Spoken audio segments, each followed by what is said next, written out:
welcome to John Crump Live. I fill 50% of the requirement. I guess that's 1/2. Is that right? I'm live. I'm not John Crump. And John is not going to be with us today, so I am flying solo. But I'm very excited. I got to talk to our guest this morning, and I'm going to, without hesitation, bring her on. So tell us who you are and why you're here. So my name is Joeylynn Mesaros. I'm a homeschool mom in New Braunfels, Texas. I am accidentally a free speech rights activist as a result of getting sued by Biden White House officials and Democrat politicians for flying Trump flags next to the Biden bus during Trump's campaign in 2020. Well, you ran the bus off the road, right? You're a NASCAR. That's what the media wants you to believe. Those are the lies that were fabricated around that story. But Kamala was on the bus. She right? was not on the bus, no. Well, I read that report. Kamala was on the bus. There are a lot of things I bet you read. You probably also heard how is racist. it? Well, this is going to be the hardest interview you ever did in your life. How is it being a lead member of the KKK? Probably not what anybody would expect, seeing as the Ku Klux Klan is the party of the Democrats, not the Republicans. But we've certainly been portrayed that way. It has been some heavy slander and lies against our family at the hand of mainstream media, and the conservative media has been pretty silent about it. So I remember the story when it came out, and Christy Turtell, who's part of the Heller Foundation, put me in contact with you, and thank you, Christy. I had no idea this was going on, and it's just mind-blowing. So what you're getting, so there's no criminal case. Correct. There's no charges, no crimes committed, nothing substantial. This is a civil lawsuit where the occupants of the Biden bus, which consisted at the time of campaign staff, now are White House officials, they're claiming they have emotional damage from us driving next to them on the road, and they want to be financially compensated by average Americans, a single income household, for feeling PTSD from our exercise of free speech, which should be a protected right under the Constitution. And so I don't know if everybody's following along at home. The KKK remark is because they're going after you civilly by a law about the KKK. Can you explain that law? Yes. So it wasn't until 8 months after we drove next to the bus that it picked up, the viral media at the time. 8 months passed, and then we learned from a friend who saw on CNN that we were getting sued under the Ku Klux Klan Act of 1871. We had no idea what that was, researched that, and learned that it was a law put into place by Republicans in the 1800s while Republicans were trying to emancipate slaves, help them work, vote, go to school, and to protect those people of color, and the Republicans helping the people of color from the party of the Ku Klux Klan, which were the Democrats, who were at the time killing people for wanting to exercise their basic rights. All right, so now the KKK Act of 1871, I didn't have it up here, I read it earlier, but it was like, hey, if you prohibit somebody from voting, which you didn't do, if you, intimidate them from voting, which there was no voting going on, and I think further down the act, it says if you somehow deny them their free speech. Right. And they were driving a billboard down the road. So they have not met the requirements of using the law. You're right on track. All right. So I believe the legal wrangling on this is they said, we felt so intimidated that the next day, they manufactured. Yes. We canceled our appearance. That's right. And that's how you and your husband personally stopped their free speech. Yes, that is what they're claiming. Along with, in the 62-page civil complaint, they're claiming that we must have had some sort of premeditated plan of assault to run the bus off the road. That must have been our plan. And so we were driving down the road. Have your diary and calendar says, "Ooh, date book. Run Biden bus off the road tomorrow." This is what they are claiming. And on top of that, say that they're using this Ku Klux Klan law against us because essentially our conservative viewpoint, flying the Trump flags on our vehicles is synonymous with white supremacy. And we must have also had a premeditated plan to suppress minorities from voting. So they link us to be like the Ku Klux Klan on horseback, but with our vehicles and Trump flags. Because somebody had a pickup truck. Yeah, we were driving down a road that we pay taxes to drive on, exercising free speech in the same way that they were. We had Trump flags on our vehicle. They had Biden's name all over their bus, and we're both driving down the road. And you know what? In America, everybody has the right to exercise free speech in the way that they want to do that. And just because it is offensive to you or you don't like it does not mean that you can bankrupt somebody and ruin their lives over it. However, what we're experiencing with our family is that happening. And what's scary is it's at the federal level of the U.S. court system, which means it has the power to set a precedent moving forward that makes this easier to do to other people and could impact many Americans' free speech rights. And they don't even know it's going on.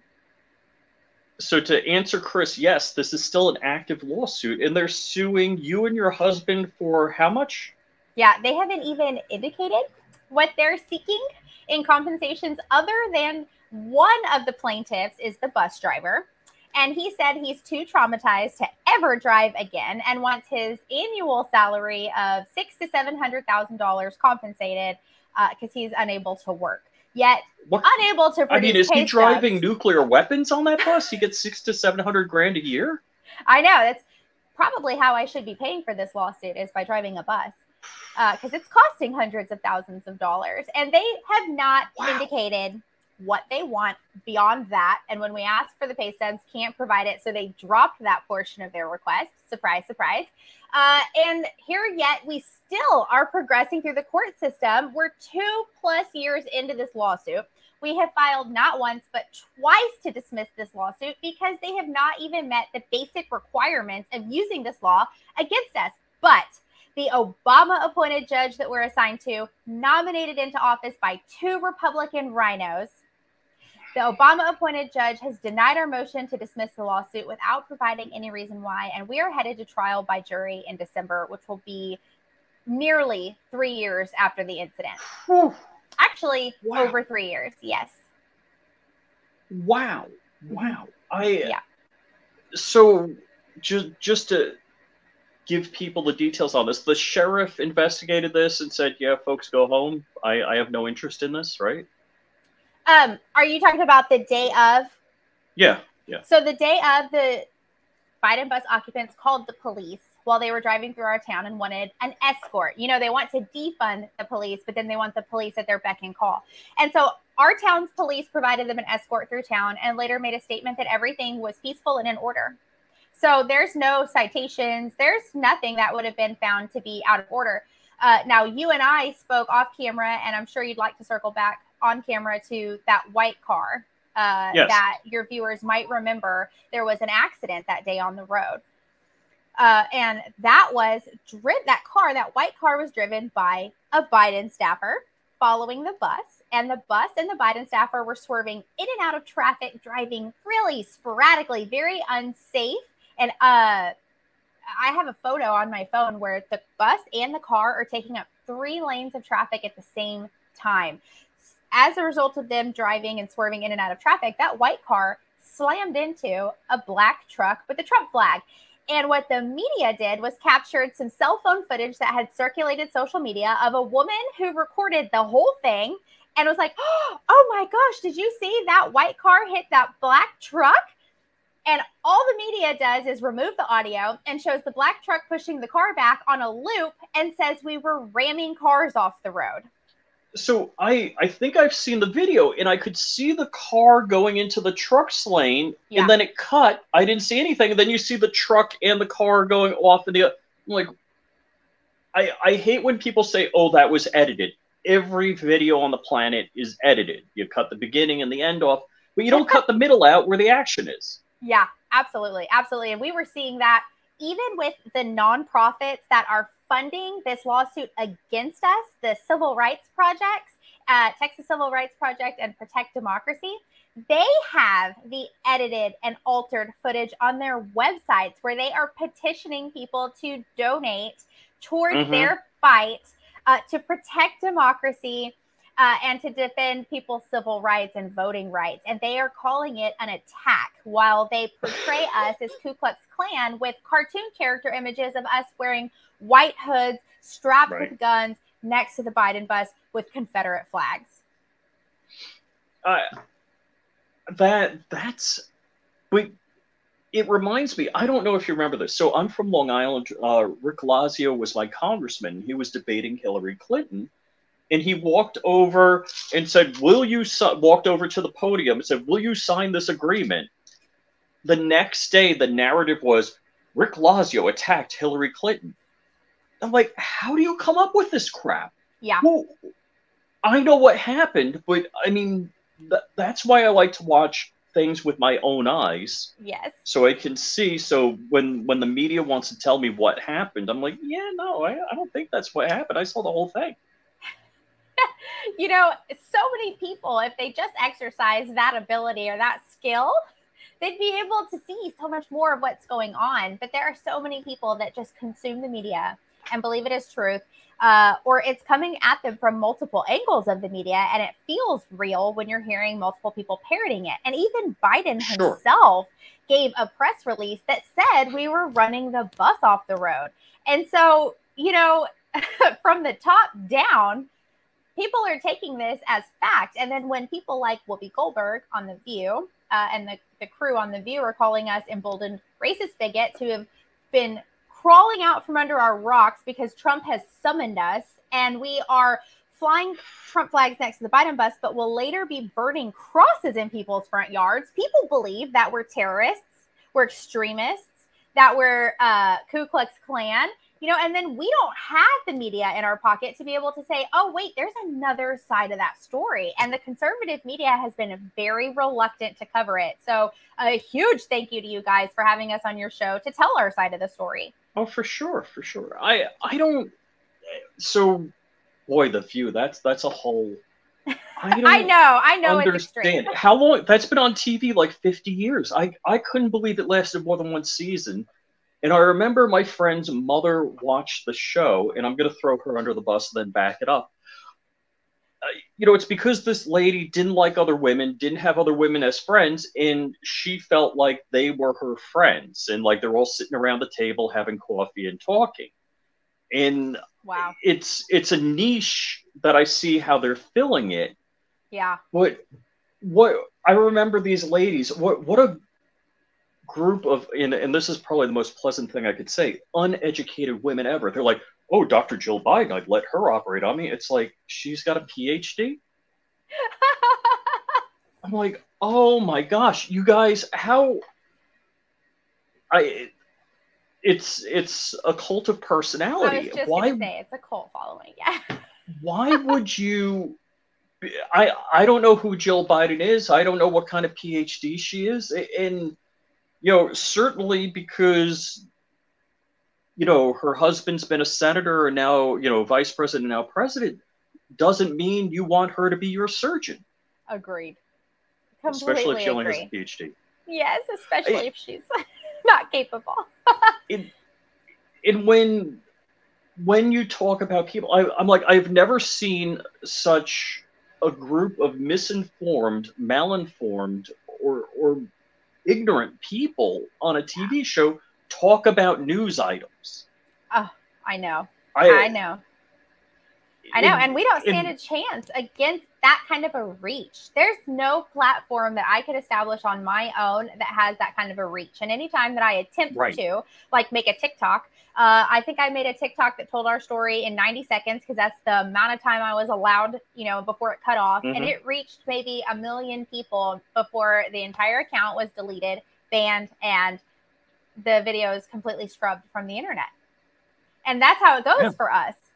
So what happens when, you know, you come under this kind of attack from unlimited resources and you have nothing, and it's costing you hundreds of thousands of dollars to defend not just your basic rights, but everyone else's?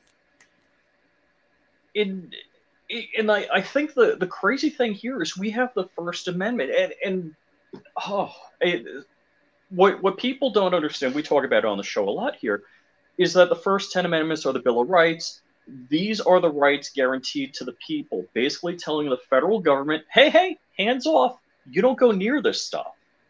And, I just think about during COVID, the First Amendment, what was done to it so boy, I'm hoping I'm not putting myself on the spot. You have 5 rights in the First Amendment: speech, assembly, petition the government, freedom of the press, and freedom of religion. Mm-hmm. And they interfered. Like, I remember this one church, I think it was in Texas, where they had church in the parking lot, and they're broadcasting it over AM or FM radio, and everybody's in their car with their windows up, and the police were disbanding them. I'm like, yes. Yeah, no. Yeah. Not cool. I know. And this is how they do it. They dismantle the Constitution piece by piece. And we may have chatted about this off camera, and I'll just circle back to it. But we have a lot, as the conservative right, we have a lot of organizations that say they defend 1A rights. Those organizations specialize in freedom of religion. We have applied to over 50 First Amendment right nonprofits and organizations or legal defense funds, and they have all denied our application, saying we fall outside their scope because it is political free speech. So the left has identified a weak spot in our armor, a weak spot in our chain, right? And they've gone straight for it. And they know we don't have defenses. They know we don't have money in the bank. They know we don't have the media in their pocket. They are hoping they can just smash us to pieces with all of their power and privilege, and that we don't even stand a chance to fight back. But we have one thing on our side that they don't have, and that's God. And God has been faithful to provide for us, whether that's through we the people praying for us, fundraising for us, but dollar by dollar, we have been able to pay our legal defense fees to date. After cashing out our 401k, we've spent about $140,000, and we haven't even made it to court yet. We're looking at spending about $600,000 in legal defense fees alone. And I believe that if we make it that far, we will win. They're hoping we don't ever make it that far, and that they win by bleeding us of our resources. Oh my gosh. And just like our commenter here says, that the process is the punishment. That's, I mean, if they can bleed you financially dry, I mean, this really, because this could happen to any one of us, and you might think like, hey, things are good. I got money in my 401k. I'm working towards my retirement. My plan is progressing, and all of a sudden you're wiped out. I mean, that's what we did. We were trying to open up a business. My husband's a plumber, and we were thinking that we were right about to start his company, and we've lost it all. But I believe that God is faithful to, he's faithful to prepare a path for us. I was just reading in Psalms 1 today that it says that the path that the righteous follow, God is making a way for those people. But the people that aren't following God's path is aimless. And so they're on this aimless mission against us to dismantle the Constitution, but we're on a path of righteousness that we believe that God has called us to, that all things work out for good for those who love God and are called according to his purpose. That's us. And so we have only every reason to hope. We're just very tired and exhausted from the process. Like you said, like your commenter said, the process is the punishment. And so I don't want to give them that satisfaction. There are hard days and there are difficult days, but we will not relent. We will not be intimidated. We will not apologize for exercising our basic rights, and we will not back down. So I'm gonna kind of bite the hand that feeds me here. If you're not on the God train with us, I'm not a fan of yours, and I don't know if I've gone all preachy or anything like that. I really believe that it's a good and evil, not like good and bad, not good and, I mean evil as in of the devil, demonic, that we're fighting every single day. Yeah. That what goes on, how things can happen to good people, that they can, drain your bank account. Uh, it's really horrific what goes on here, and how bad people get a pass, like Hunter Biden on, Yes. his taxes and gun charge. Like if that was any one of us, we would be, locked up for 10 years. And I think I mentioned it earlier today. My friend Matt Hoover, he's in jail right now. Mm. For taking advertising for a product the ATF on a phone call said was legal, and then they later, went out against that. Now they could have simply sent a cease and desist order. Yes. And everybody involved would say, "Oh, okay, I might get in trouble for that. Hey, I'm going to pass. Yep. I'm backing away from that." Yep. And that would have been the end of it. But no, the goal is to make an example out of him so that nobody else wants to speak up, have a show, have partnerships. The goal is not to help anybody. It's to squash everybody. Yeah. And just further commenting here, look, not all conservatives are deep into religion, I believe, but I am also about logic and reason. Hey, I'm deep into faith. I am. I don't know. I don't think I could get through this without a faith. I feel like this has put my money where my mouth is and my faith on the line. And if I didn't have it, I think I would be crumbling. I think that I would cave. There were initially several defendants in this lawsuit. My husband and I are 2 of the original 5 that were listed. 2 defendants have settled with an apology. They have been coerced and pressured into signing a written apology statement. And they did but not that also the agreement was sealed, so you don't know if they paid money or what happened. To the best of my understanding, I don't believe that there was any exchange of money. I really think that all the plaintiffs wanted was that apology letter signed, because essentially, to quote my attorney, that could be used against us later to substantiate their false claims. If somebody that's in this boat with us is apologizing for what they're saying we did, and we're like, no, we did not. And then they're like, well, this sign this letter we can use as evidence against her. And we'll let you out, right? I feel like we might have been, our feet might not have been on a firm foundation if we did not have our faith. And so, like I said, we will not apologize. We will not relent. I believe God is bringing us to victory. And so, I would say my faith has grown astronomically in this season of my life that could have crushed and destroyed me, but I have found joy and strength and purpose in. Amen. And look, I haven't told you this story. Our audience knows I'm a pilot. I've walked away from 2 plane crashes. The first plane crash, it looked like God got mad at the plane and crumbled it up. Whoa. When I got out of the plane and looked back, I was like, oh my gosh, nobody walks away from that. Oh my gosh.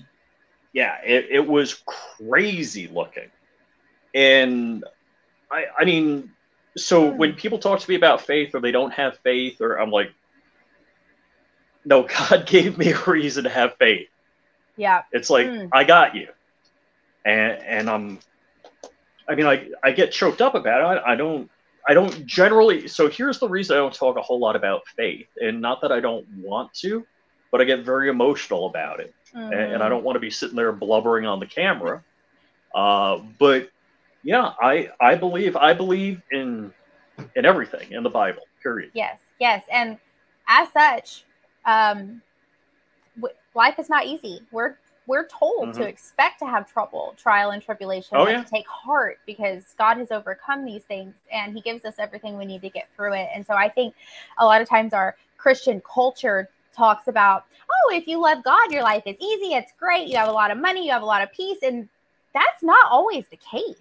That joy is not the same as happiness. And I think that when you truly experience God's goodness, you understand that it's very different from what church culture sometimes talks about. They get it wrong a lot of times in America, and those are the same churches that aren't speaking up about the injustices that are going on in our culture, and they are obligated to do that. Yeah. And my wife and I went to a church that we really liked, and just nearby here, and I felt they were good in the heart and the spirit, and there was another church a little close to us that I thought gave a good technical sermon, and I like to go to both. Yeah. And my wife still goes to the other one, but when she talked to the pastor about like, oh, I'd love to read the Declaration of Independence, or on the 4th of July, it's like, yeah, we don't want to get political. And I'm like, Yeah. ooh, and Yeah. that's when actually my wife called Chris Ann Hall and said, hey, what church do you recommend? And we the church on Father's Day that we're going to, they gave away a shotgun on Father's Day. Oh my gosh. So yeah, they're having like a 4th of July party, all of that. Love that. I love so that. I think being in the right church, hey, it's great, believing in God and going to services and helping out other people at church. But I think you got to go to the church that has the right message also, that's going to support you. You do. And you don't, like if you go to a bad Mexican food restaurant, you don't keep going. And you don't stop eating Mexican food for the rest of your life and say, I went to a Mexican restaurant that was horrible to me, so I don't believe in Mexican food. You try another one until you find that place that has the best fajitas, And I think what I talk to people about, things in society, and I graduated high school in '83. And back then, you couldn't bring recording devices to concerts, like if you went to a concert. Yeah. And basically, we now have mass non-compliance. Everybody brings a full video studio with them to a concert. Yeah. And nobody's stopping them. Yep. And the same thing about this. I mean, they can't. It just seems to me way too manufactured. It seems they immediately figured out they were probably going to cancel the appearance the next day anyhow, because the dozen people that showed up that day. Hands down. I have to just interject here. First of all, when we learned that the Biden bus was driving through our town, which was the same day it came through town, just really a couple hours prior, we were like, oh, I wonder where they're going, because maybe we could do a counter protest at the event, right? Yes. Stand on a street corner adjacent. And we couldn't find anything anywhere. Like, there was no posted or listed campaign.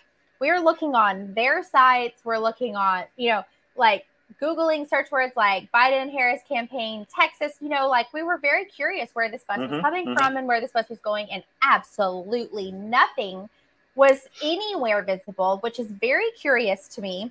I have seen photos from the Biden bus being parked downtown San Antonio at the Alamo Dome, which is a large event center.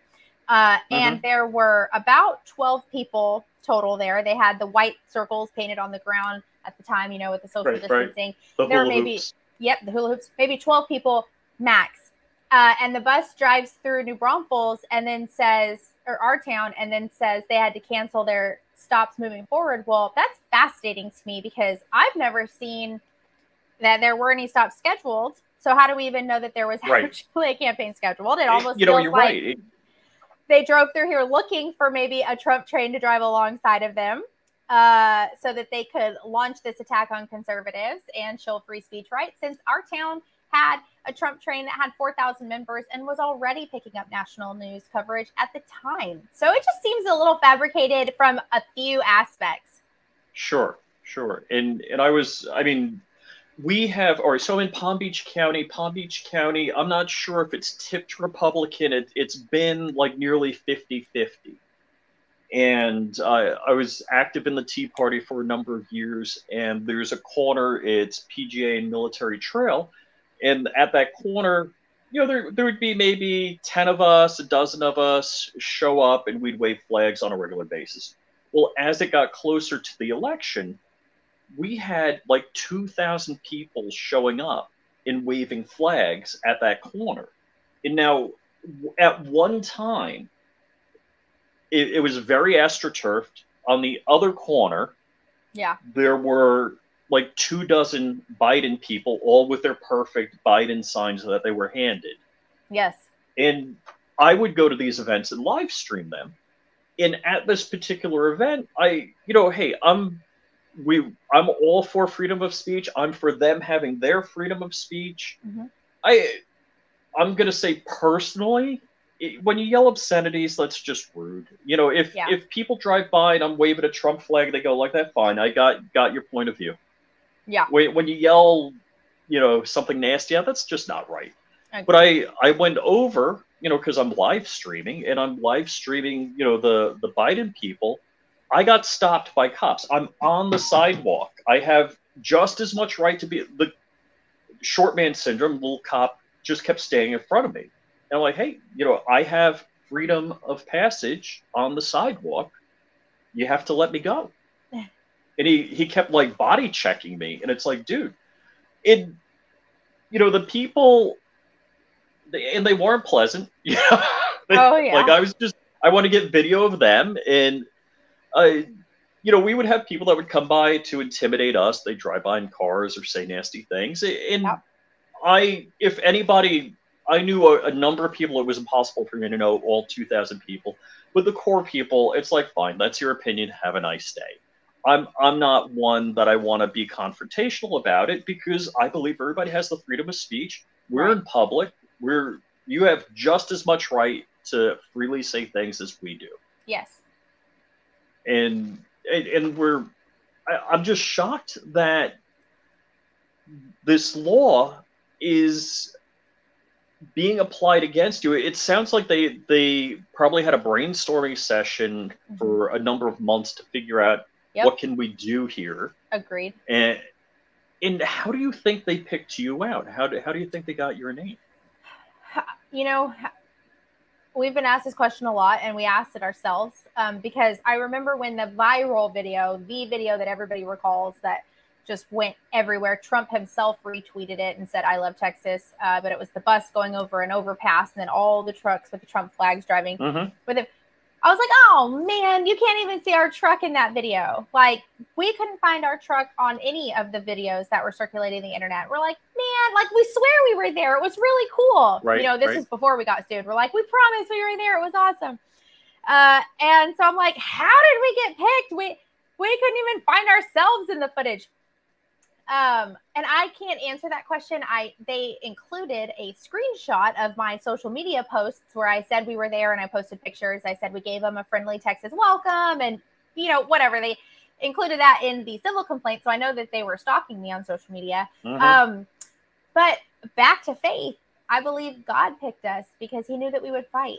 So I don't think that it makes a lot of sense with what we can see or reason through. I just believe that we were picked by God, not by the progressive left.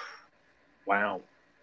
And it's like we got word Kamala Harris was going to speak at Palm Beach International University or whatever in Palm Beach here. And like, I don't know, less than 2 hours notice, there was nearly as many of us Trump people there as there were Biden people. And like you were saying on The View, they're talking about crawling under a rock. So I've got my Trump hat on and I'm live streaming. And this lady, very full of herself, she's like, "Is this the first time you're at university?" I'm like, "Lady, I'm a 1,000-hour instrument rated pilot and a cloud engineer for a global network. Let me know what you do for a living." And it's like these people have these thoughts that, you know, we are somehow, if you're for conservatism, you're for Trump, you're somehow slightly above Neanderthal. Yeah, you're absolutely right. But I love a recent study shows that conservatives are more attractive than liberals. Not that it took a survey to provide these results. I hear that all the time, and holy cow, you got to look around it. It's so true. I mean, you do. It's like they pride themselves on being as offensive visibly as possible. I was looking at it must have been Instagram I was flipping through, and it was a bunch of like moms demand action at a movie showing or something like that. You see like all of them. It's like, oh, it was not an attractive photo. Oh, I bet. I can use my imagination. I think overall conservatives are also rated happier than liberals. Yes. Yeah. And I would just dare to guess smarter at this point, just based on what we're talking about. I don't want to be arrogant enough. My family will tell you different. that I think I'm smarter than they are because they know they're smarter than you. You know, That's right. Yeah. that's the, and I don't want to be guilty of the same crime. I guess the thing that I always found about Democrats, so Republicans, or I'm going to quote Dan Bongino, it's like all Democrats are Democrats, most Republicans are Democrats. Ah, And it seems as though when we have Republicans in office, yep. that they kind of back off the gas on the car that's about to go over the cliff, where the Democrats, just put the pedal to the floor. Yes. And, Well and it said. just seems our finances, all of that, like they're Oh just, yeah. I forget who said it might have been Rush Limbaugh. It's like if they were trying to destroy the country, what would they do different? I'm like, if their intent was to destroy the United States, destroy our economy, demoralize our people, what would they do different? And I look at that.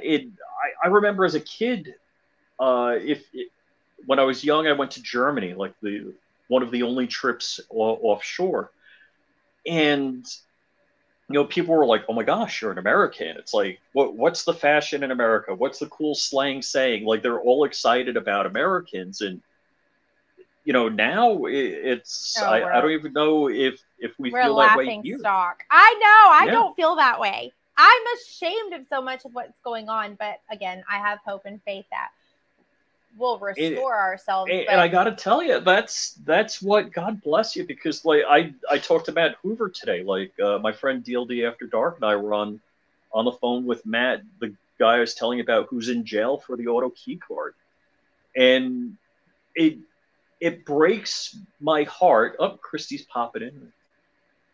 Oh, very She's good. just saying a quick hi. It breaks my heart because there's this whole long, an incarcerated individual from Baker County, blah blah blah. I was like, oh, I mean, it's demoralizing to me. It is. It is. It's discouraging. When you, I mean, I love Matt. I love his family. Good guy, and that, people like this are in jail, and Matt says the same thing like you. He's like, God picked me for this. Man, oh, God bless him. The faith. Oh, I can't imagine. What we're facing is civil, and I can't imagine if it had criminal consequence or association or right. I mean, they have ruined our lives to the best of their efforts just on the civil case. I can only imagine what people like Matt and those with January 6th and others we don't know about because conservative media isn't covering it. Guess who was almost there on January 6th with his wife? It's like Mark's like, we ought to go. I'm like, yeah, I don't know. I know. I wanted to go, but we couldn't travel. So I had a rally here. I hosted a rally here while many of my friends were in January 6th. And I saw the footage on their cell phones where people were like, hey, opening the gate and pushing them through, So I feel like a lot of what's happening to us and our family, there are a lot of similarities with January 6th. It's a free speech issue, but those are people that have been pegged with criminal consequence versus us with a civil lawsuit. So the best they can do with us is financially deplete us and try to wreck us emotionally while intimidating other people. But there are so many similarities, and not just with January 6th, but also with what we're seeing with Trump. The same way they're using this lawfare against their political opponents, they're using against the political opponent's supporters, which are average Americans. And I think many people are like, well, that's Trump, he's obnoxious. He asks for it. He's got lots of money. He's fine. Like, whatever. They justify this happening in America because it's Trump. And, the meme has come to life where Trump is saying, like, they're coming after you. I'm just standing in the way. It's happening to our family. And I don't think people realize how easily it could be happening to them also, or soon as a result of how our case, the outcome of our case, the same way Kyle Rittenhouse set the precedent for 2A rights. Will the Constitution be upheld or not? Our case sets the precedent for 1A rights. Will the Constitution be upheld or not? And political free speech is coming under attack more and more by design, and we have zero resources on the right to defend it. There are no nonprofits stepping up. Our elected officials refuse to get involved. They have claimed they're lawmakers, and so they can't get involved in a lawsuit it's a conflict of interest. But these are people who have sworn an oath to defend our constitutional rights. We're their constituents, and they are refusing to get involved. Have you met Kyle Rittenhouse? I have not. I would love to be in touch with Kyle, and I have no means to do that. And just being a homeschool mom, I feel like there's so many people I try to tag, email, DM, and I just never get through. So John knows him. I've gotten to talk to him on the phone. Actually, John was at an event and he hands the phone to him. And, my gosh. What a nice guy. Just really absolutely the nicest kid in the world.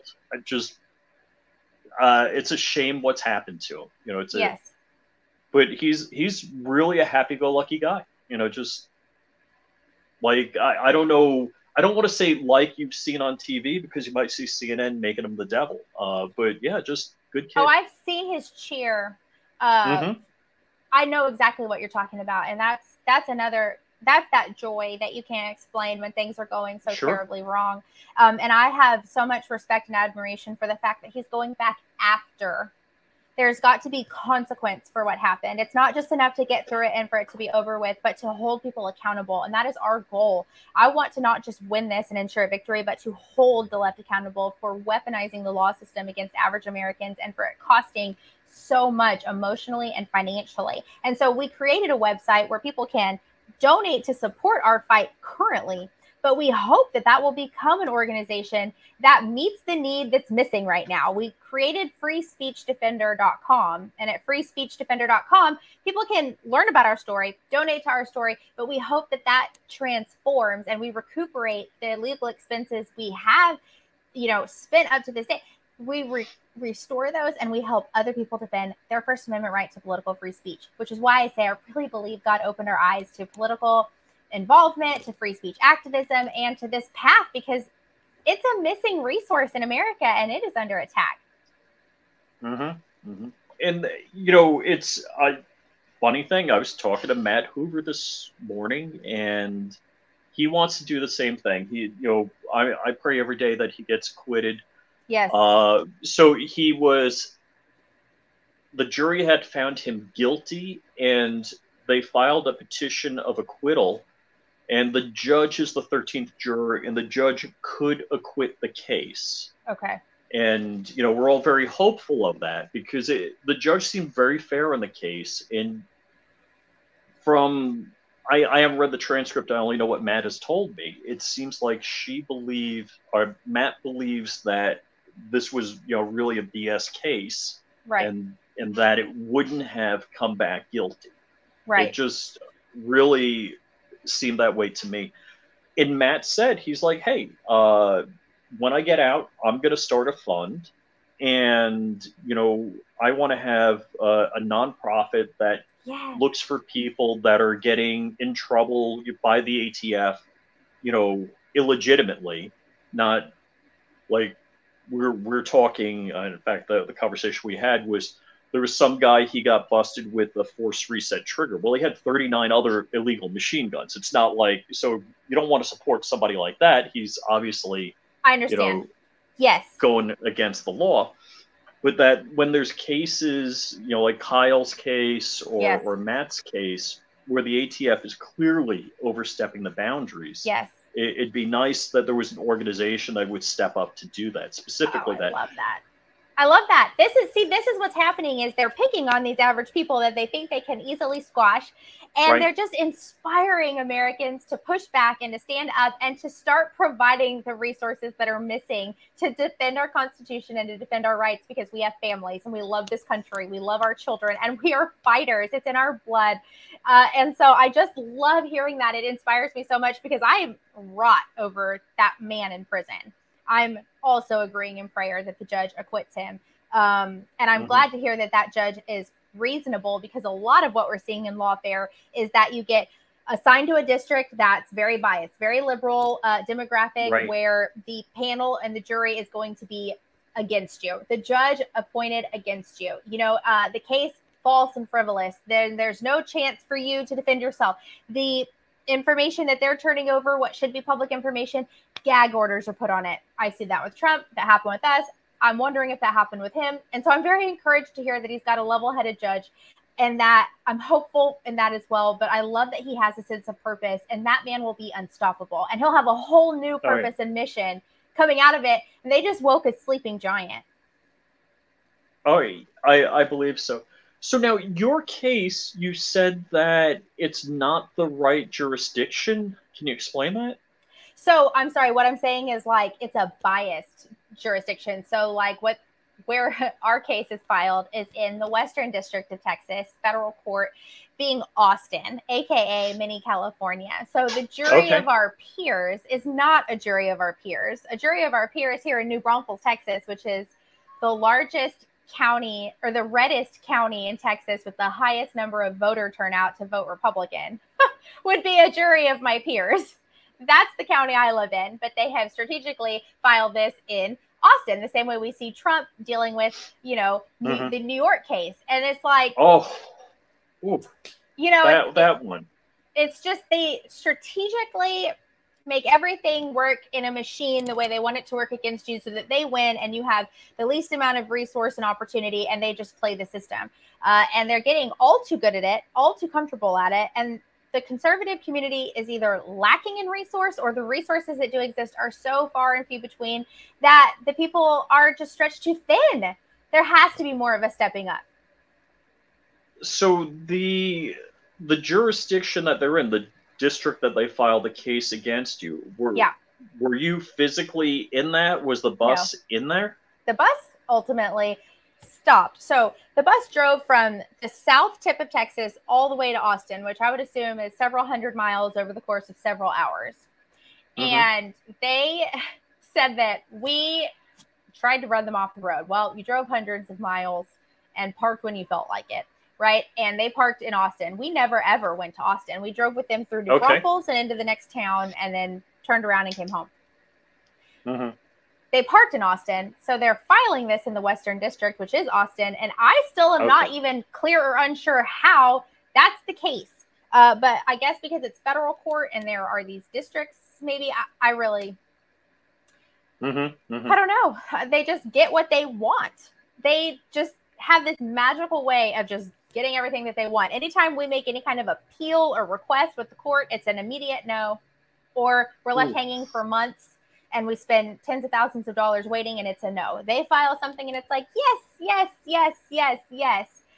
including that protective order, putting a gag order on us from talking about this lawsuit when they're turning over documents that would prove they're fabricating this story. So, for example, their cell phone records that day or email correspondence or video footage, they're marking confidential. The judge has said, sure, anything you mark confidential, they can't talk about.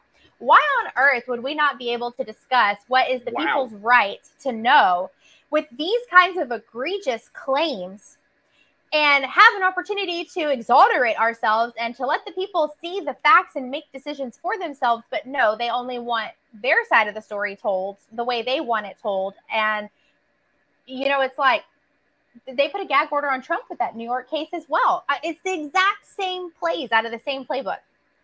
So they're trying to win against you in the court of public opinion first. Yes, preach that.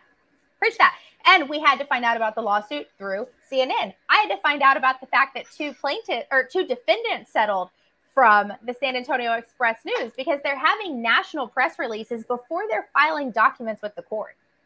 Wow. So now these people that settled, do you know them? Are they somebody from your neighborhood? Or I do know them. They were people that were part of the Trump train. They weren't people that I was friends with. Like, I don't have their phone numbers or anything like that. But I know who they are.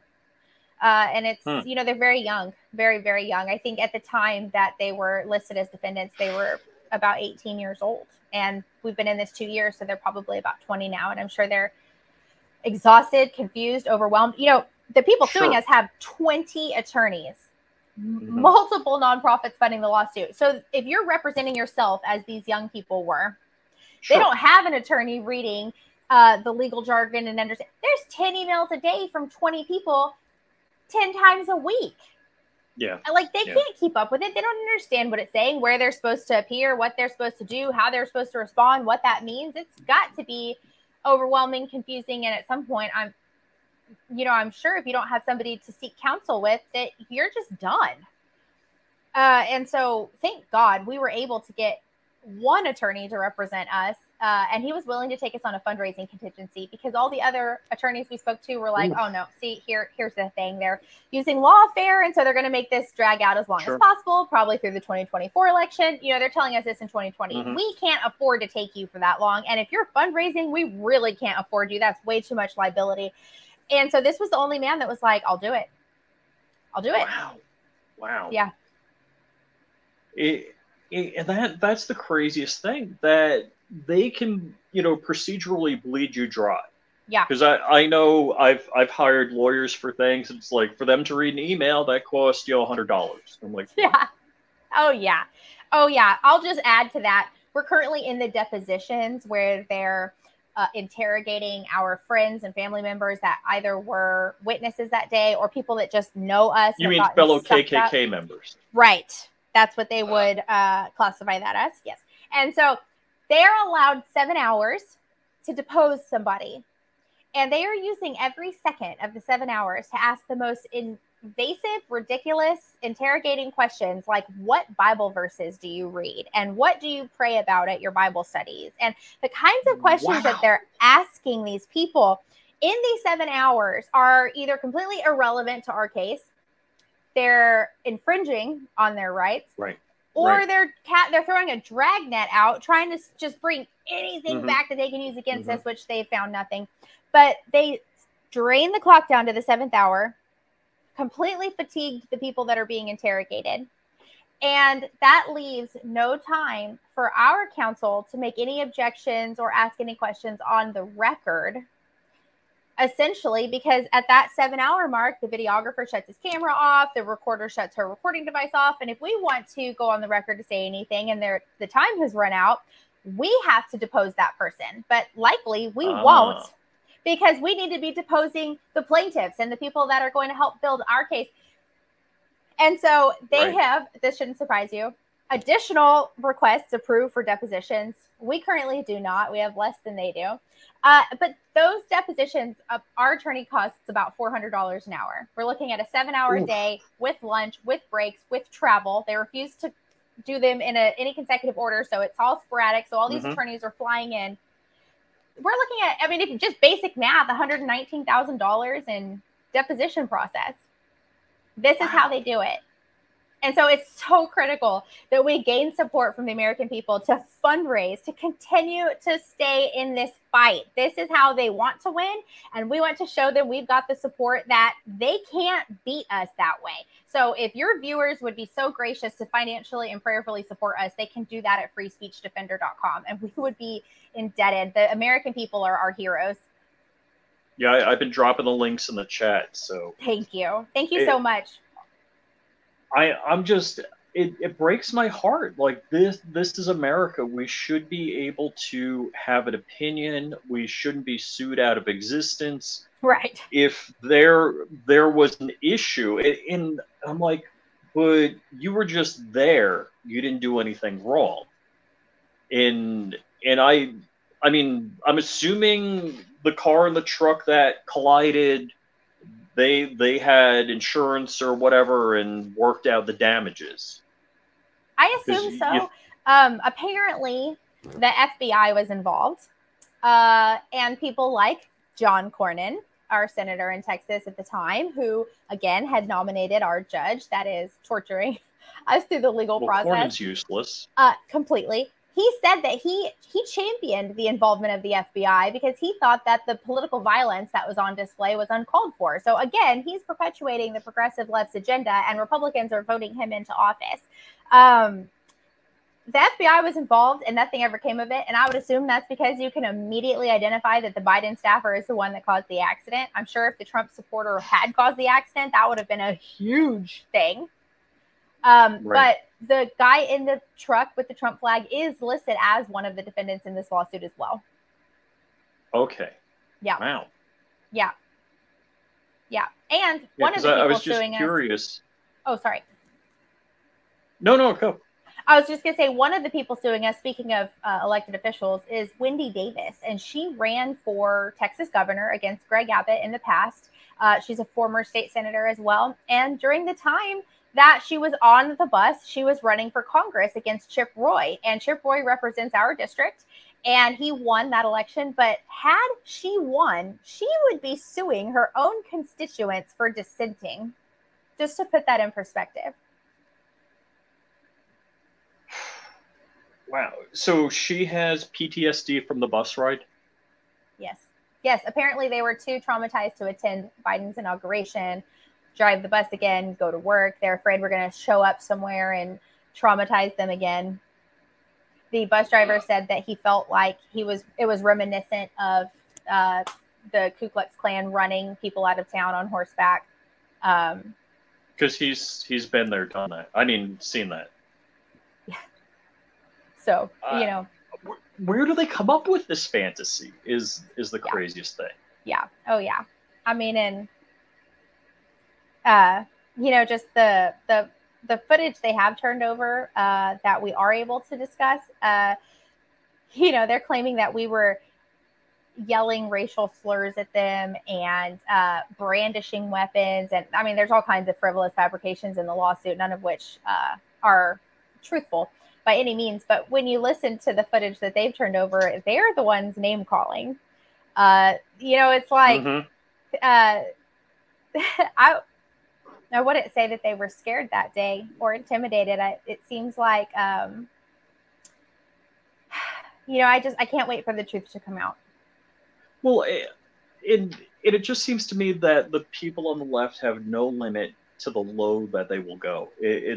I keep saying it to my wife. I'm like, we're always never surprised when they dig deeper. It's the bottom just does not exist. Right. And talking about lies, so two firearms range stories. Aries Firearms, which is like an hour north of Orlando, and also my hometown of Islip has a range. The town has a range. People went to like the town council and I found this on my back stoop. I'm like, that's an unfired cartridge. You couldn't have found it there unless you put it there yourself. But they're too dumb to know that. And it always seems to me like they project. So they're saying, well, they said racist things. It's like, yeah. No, that's not what we do as conservatives or people on the right. We don't talk racist crap. No. So we got a minute left. I just want to give you the last word here. Thank you so much. I'm just so encouraged by getting to be on your show and getting to connect with your viewers. I really appreciate them learning about our story. I hope that they will take the time to share the story with somebody else, to share this interview, to share our website so that other people can learn about what's going on. If anybody has in their heart to donate to support our fight to defend free speech, they can do that at freespeechdefender.com. There's a give tab that'll take you to our fundraiser. They can also leave a prayer for us there, share that on their social media. But just a huge thank you to you for remembering that the First Amendment comes before all the other amendments and finding the relevance to bring us on your show and give us a voice. And we're just very encouraged and want to remind everybody our website is freespeechdefender.com. You've been a fantastic guest. I'm happy to have you back in the future because I really want to follow up on this and keep tabs on what's going on here. Thank you. I would love that opportunity. Alrighty. So at 6 o'clock, thanks for everybody joining and definitely go to our website.